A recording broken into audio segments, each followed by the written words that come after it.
para la familia Lutero era de suma importancia la música.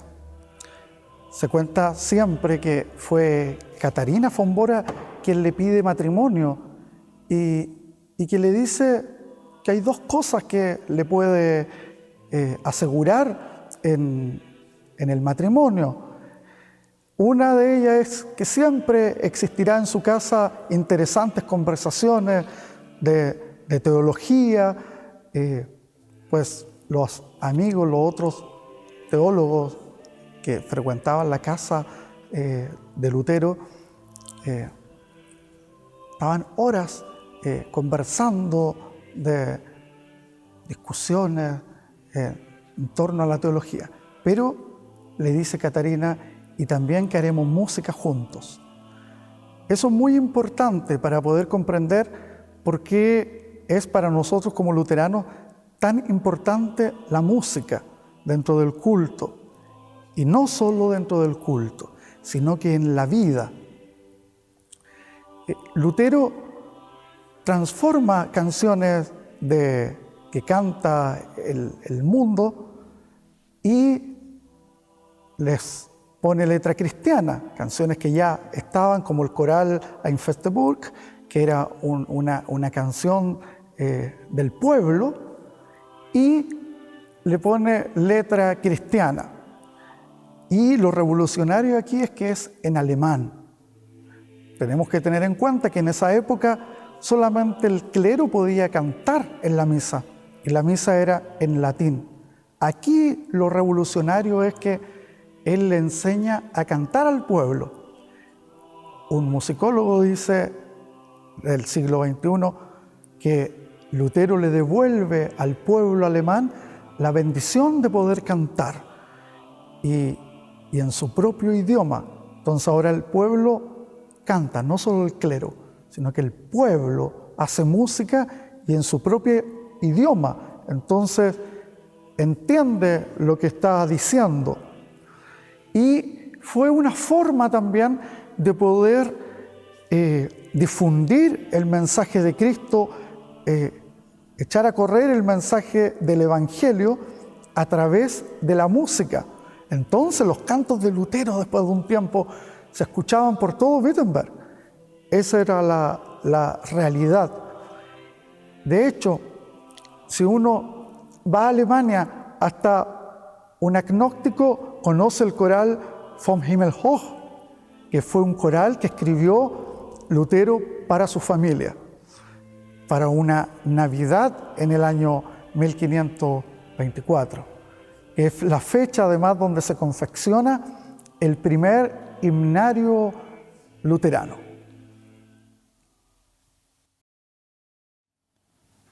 Los alemanes luteranos en Santiago se habían dividido y asistían a diferentes iglesias según la cercanía que tenían, ya sea inglesa, norteamericana o chilena, pero no habían tenido la iniciativa de crear una iglesia nueva. Hasta que llegó a Santiago un profesor teólogo, el pastor Slüter, que estaba contratado por un liceo internacional a hacer clase.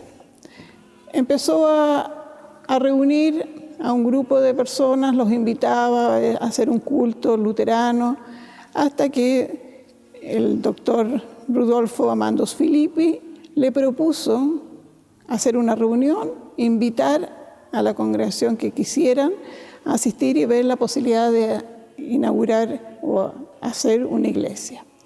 Esto se logró en el año 1886 y se da entonces inicio a esta comunidad. Tomando en cuenta lo importante que era la música, el primer regalo que recibe esta comunidad para sus servicios cultos es una tablilla, como la que tenemos acá, tablilla en la cual se comunican en cada culto cuáles son los himnos que se van a cantar, el número del himno y las estrofas. Ahí nos podemos dar cuenta que antes de tener otros bienes, lo más importante para ellos era justamente el canto. Pasan 2 años y prácticamente no había nada más. Los cultos se hacían en diferentes lugares. Uno de ellos fue quemado en una oportunidad, después se siguieron en un colegio, hasta que decidieron que en realidad necesitaban una sede propia, un lugar propio. Pero no había dinero. Entonces el pastor se ofreció para viajar a Alemania a conseguir dinero. Estuvo 2 años en Alemania tratando de conseguir bienes, ya sea dinero en sí o objetos. Y las primeras cosas que él trae son justamente también cosas musicales. Él trae un armonio a Chile y trae Nares, o sea, los libros donde aparecen los himnos y que para ellos era fundamental. Esos fueron los primeros bienes, por así decirlo. Años después se logra comprar una casa que se adapta a un templo y se hace entonces ya una inauguración en ese lugar que queda en la calle Santo Domingo y que al lado se había construido el colegio alemán. El pastor además era rector del colegio alemán. En 1911 se celebran los 25 años de la comunidad. Hubo mucha música ese día.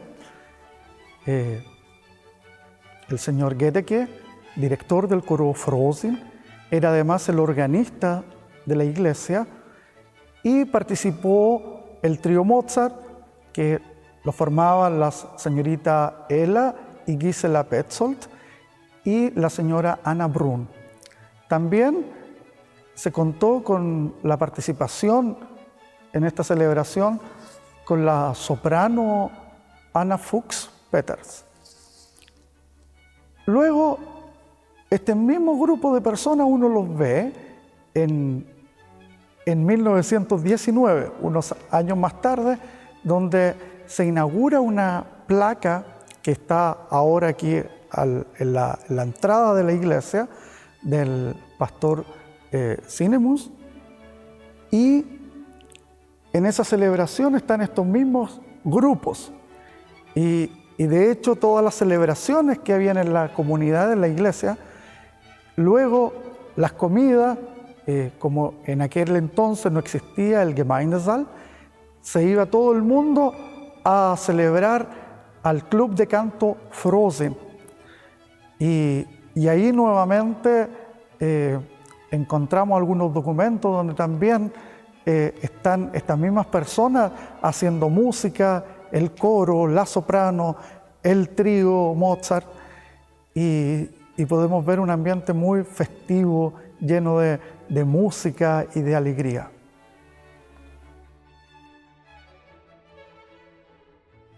La llegada del pastor Friedrich Carle en el año 1930 fue fundamental para el crecimiento de la comunidad. Él llegó cuando todavía los cultos se hacían en una casa en la calle Santo Domingo, una casa que se había habilitado, uno de los patios se había techado y se había habilitado como templo. Pero desde afuera no tenía ninguna imagen de una iglesia o de un templo o de algo religioso. Entonces él se propuso rápidamente buscar los medios y ver de qué manera podía conseguir que se construyera algo nuevo. Él era una persona con una personalidad que supo de alguna manera llegar muy bien a todas las personas en Santiago, no solo de la comunidad, sino que en general se adaptó a las ideas chilenas y pudo entonces conseguir un arquitecto, las personas que iban a hacer los bancos, el Cristo como Peter Horn, para lograr hacer un templo nuevo. Se compró el sitio en el año 1932 y un año después ya estaba listo. Un año después se hizo la inauguración. Cosa que, si uno incluso en este tiempo, es casi imposible pensar que se puede hacer algo tan rápido y con la calidad que se hizo el templo. Gracias a eso, entonces, la comunidad creció, se ampliaron el número de miembros y también, quizás, por decirlo de alguna manera, como que el prestigio, ya que estaba en un barrio que en ese tiempo era un barrio nuevo, pero con grandes posibilidades de desarrollo hacia el futuro. La ceremonia misma de inauguración se contó con muchas intervenciones musicales.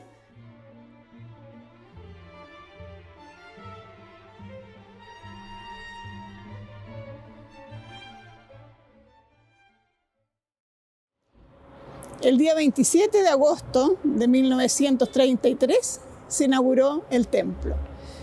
Estaba inconcluso, no tenía la torre y estaba todavía con andamios.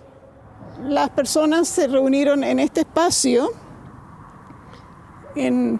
recibieron algunas pequeñas palabras de bienvenida y un coro de niños que se ubicó aquí en la entrada cantó el himno Lovet den Herrn. Después de eso, la comunidad fue invitada a pasar al interior y, lógicamente, conocer este nuevo templo.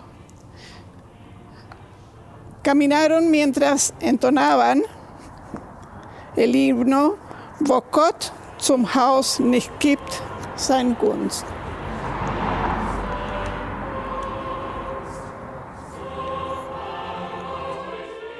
Programa del día de la inauguración. Cuenta con 11 intervenciones musicales. Eso a mí me encanta. Solamente 7 himnos canta la comunidad, como por ejemplo Großer Gott, Wir loben dich, el himno tradicional de los luteranos del mundo protestante, Nun ein feste Burg, Nun danket alle Gott. Y también está la participación del coro de hombres, el coro Frosin, que también participó con una pieza musical, el coro Los Leones, Singkreis, y aparte del coro de niños que ya cantó desde el acto que estuvo en el frontis del nuevo templo. También sale en el programa una intervención de órgano, un preludio, pero aún no llegaba el órgano. Entonces, Rosmarie, pensamos que tiene que haber sido el armonium. El armonio de la antigua Capelle. De la antigua Capelle, porque el órgano se demoró casi un año en llegar, claro, el año 34. Sí, el año siguiente llega. El año siguiente llega. Entonces me pone muy contento de ver tanta música en este culto de inauguración. Ese mismo día, a las 9 de la noche, toda la comunidad se traslada al club de canto Frosin, que existía en ese tiempo. Era un edificio precioso donde el coro Frosin, que además de ser el coro más antiguo de Chile, allí ensayaba los días miércoles con su director, el señor Gedeke. Tienen una cena de gala. Y en esta cena de gala no solamente comieron, sino que hubo mucha música. Y está el trío Mozart, que participó con algunas piezas musicales, y el coro Frosin, que cantó algunas de sus típicas canciones de folclore alemán. Meses después de la inauguración del templo, llegó a Santiago el órgano. Este se consiguió gracias a donaciones pequeñas de la comunidad alemana chilena, pero en gran parte fue una donación del gobierno alemán y la Iglesia Luterana Alemana financió la instalación. Es un órgano Walker de Württemberg con 2 teclados, 8 registros y 360 tubos. La inauguración se realizó el 29 de julio de 1934, en el que participó el coro Singkreis de los Leones con el organista Koch. A las 6 de la tarde se hizo un concierto oficial, también para inaugurar el órgano, en el que participó el coro Frosin y el organista, en las cuales se tocaron obras de Buxtehude, Liszt y Reger. Recordemos, Rosmaría, los organistas que han pasado por nuestra comunidad. Me parece muy bien. Bueno, ya hemos hablado de Pablo Guédique, que fue el primer organista que participaba en los cultos en la calle de Santo Domingo. Cuando se inaugura este templo en la calle Lota, el primer organista ya oficial, con contrato dedicado exclusivamente a los cultos en la iglesia, es don Hermann Koch, que era hijo del pastor que existía en ese momento en la iglesia luterana de Osorno. Él había estudiado primero canto, estudió piano y a los 16 años se fue a perfeccionar a Alemania. Posteriormente volvió a Chile y ahí en ese momento es cuando él es contratado, apenas llega el órgano aquí a Santiago, lo contratan para participar en los cultos. Estuvo un tiempo no muy largo, pero sí fue importante su participación porque también dio conciertos y algunas otras actividades musicales.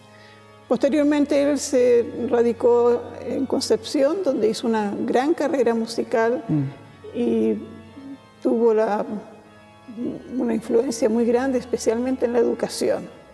Sí, en la Universidad de Concepción.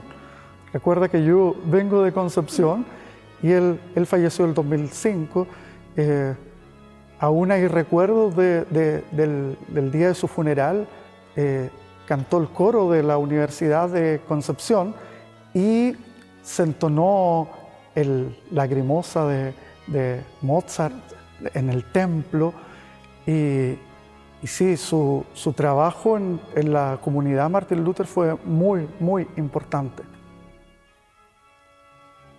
Luego, hay un hecho que tú descubriste y agregaste también en el libro de los 130 años sobre el organista Gerhard Zacher, que estuvo en Chile por un periodo también breve, pero fue muy importante para la música en Chile y para esta comunidad. Él se conoció en Hamburgo con Juan Allende Blin y la familia Allende invita a la pareja de su hijo a Chile. Quieren conocerlo en los años 50 y llega a Chile, está 3 años como organista de esta comunidad y se hicieron estrenos fantásticos en esta iglesia. Se estrenó, por ejemplo, La Resurrección de Schütz.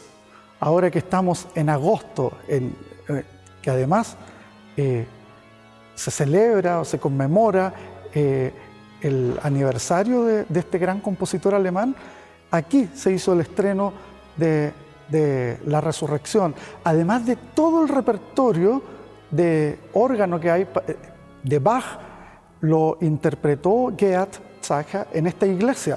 Entonces vemos que el nivel musical era muy, muy alto en aquella época. Es que él era un gran músico, tenía una trayectoria en Europa bastante importante y continuó después con su carrera profesional en diferentes lugares en Europa. Sí, Y aquí también en la Universidad Católica hizo bastantes conciertos y estrenó algunas composiciones propias y también de Juan Allende Plain. Después de eso estuvo el doctor Arias, don Helmut Arias. Él estuvo, hasta el momento, es uno de los organistas que más tiempo, tuvo 34 años como organista. Él era médico, había estudiado en la Universidad de Chile y además organista y pianista. Estudió en el conservatorio y también acompañaba a cantantes. Tuvo una carrera tanto en la parte científica o de su labor como médico, como en música muy destacado. Las dos actividades las mantuvo siempre en forma paralela y siempre se dio el tiempo para no abandonar la música. Y prácticamente estuvo hasta el fallecimiento tocando en los cultos de los días domingos especialmente.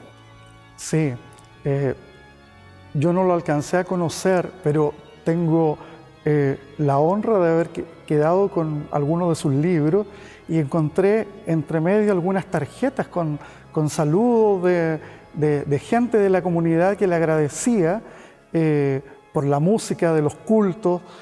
Y bueno, él, como tú ya dijiste, era médico, cirujano, músico y además estudió teología. Entonces él se identificaba mucho con Albert Schweitzer y de hecho arriba en el órgano había una foto de él y una foto de Albert Schweitzer al lado, porque él se sentía muy identificado.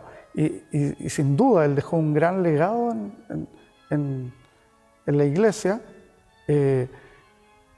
En ese periodo, antes de que él terminara, llega Patricia Rodríguez como organista, primero de la Pauluskirche, y como el doctor Arias no podía estar todos los domingos, iba alternando después con Patricia, pero también hay otros organistas que están en ese periodo también, en la Pauluskirche, como Birgit Lenk, la esposa del Pfarrer Giesel, que estuvo algunos años como organista, Max Gebert, que también estuvo por más de 5 años también como organista en la Pauluskirche, y luego ya Patricia de forma más permanente cuando se va el doctor Arias, y bueno, menos tiempo lleva, pero no tan pocos años, el Juan Carlos Alvarado, que también organista del otro templo, y algún periodo estuvo también Luis González, el doctor Luis González, y lo que más hizo él, más que tocar día domingo, que estuvo un periodo breve, hacía conciertos acá. Entonces por eso se le reconocía también como organista de la comunidad, y Nicolás Petrovich, también que estuvo una cantidad considerable también de tiempo como organista. Otras personas que fueron muy importantes en la actividad musical de la iglesia fue Alejandro Green, su esposa María Inés Mercandino, ambos organistas de la Pauluskirche, además Alejandro cantante, y Marisol González, que en paz descansa.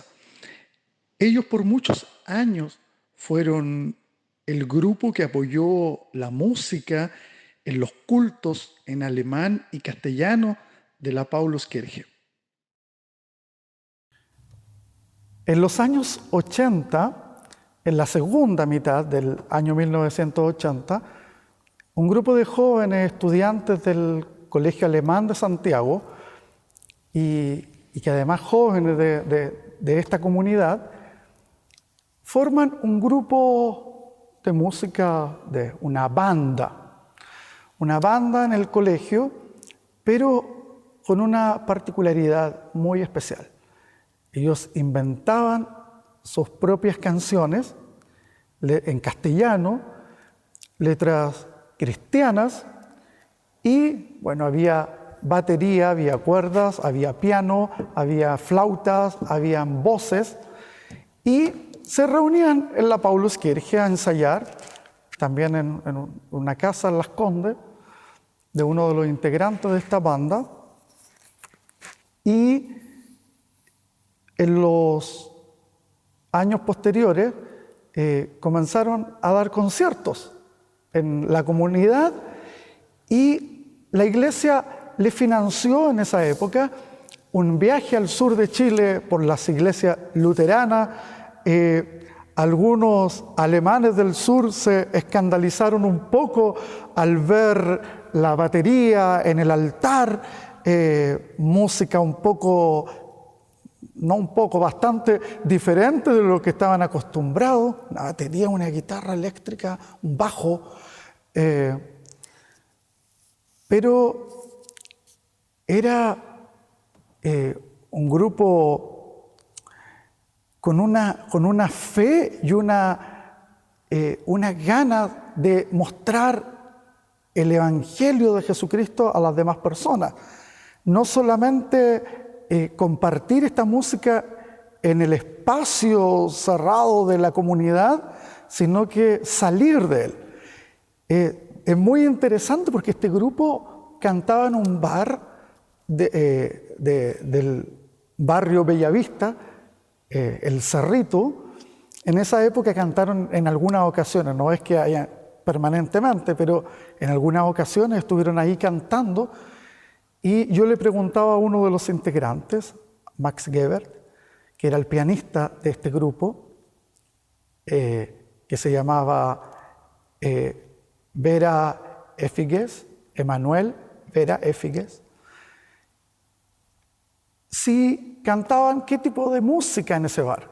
Él me dice, cantábamos nuestras canciones, nuestras propias canciones, porque la idea era evangelizar, era mostrar a Cristo a los otros jóvenes.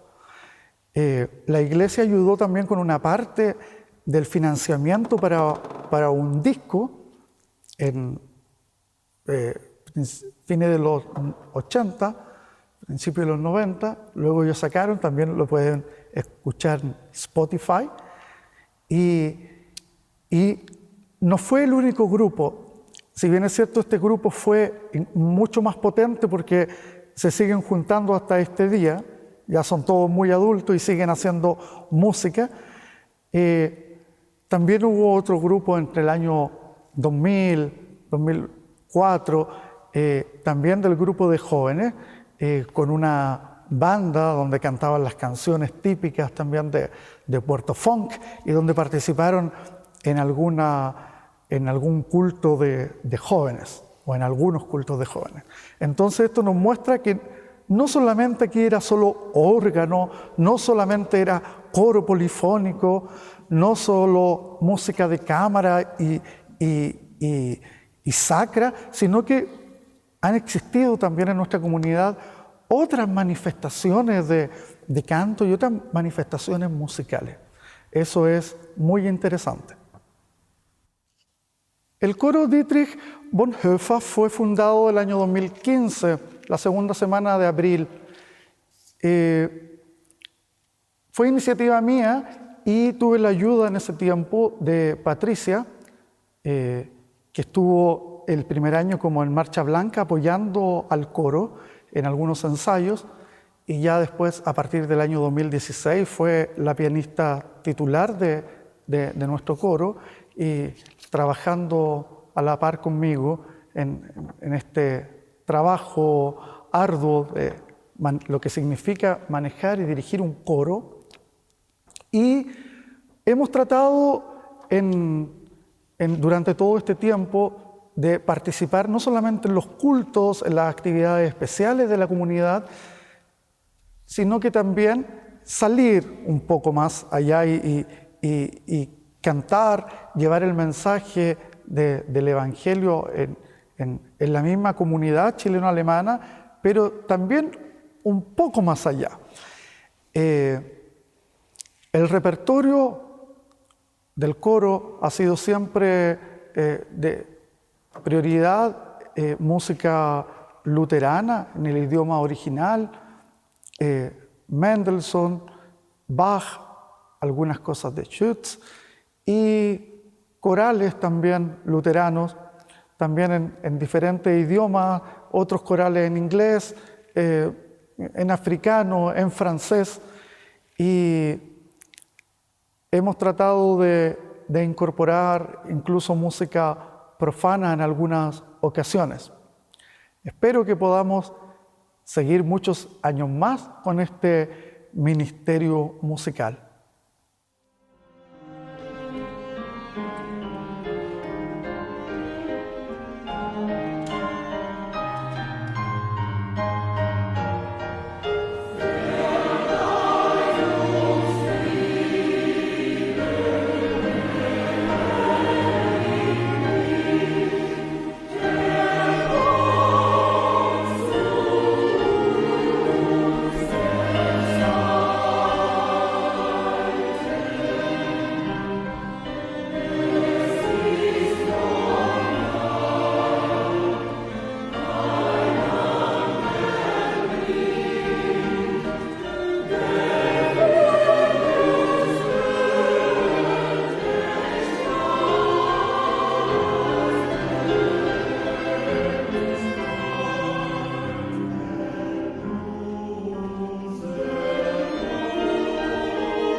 Con ocasión de los 130 años de la comunidad se hizo un culto solemne en el cual se destacaron algunas personalidades que habían cumplido misiones importantes, entre ellas descendientes del doctor Filippi, también algunos miembros del directorio, de secretarias y lógicamente que también a los músicos, no todos pudieron estar presentes, pero los músicos que habían o están hasta el momento cumpliendo una misión importante en cada uno de los cultos, las actividades.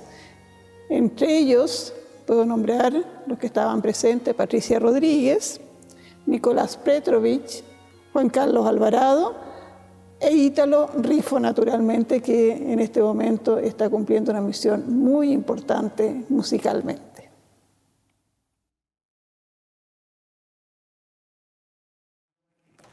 La música constituye el mejor alivio para un hombre preocupado. Gracias a ella el corazón vuelve a estar contento, se reconforta y se renueva.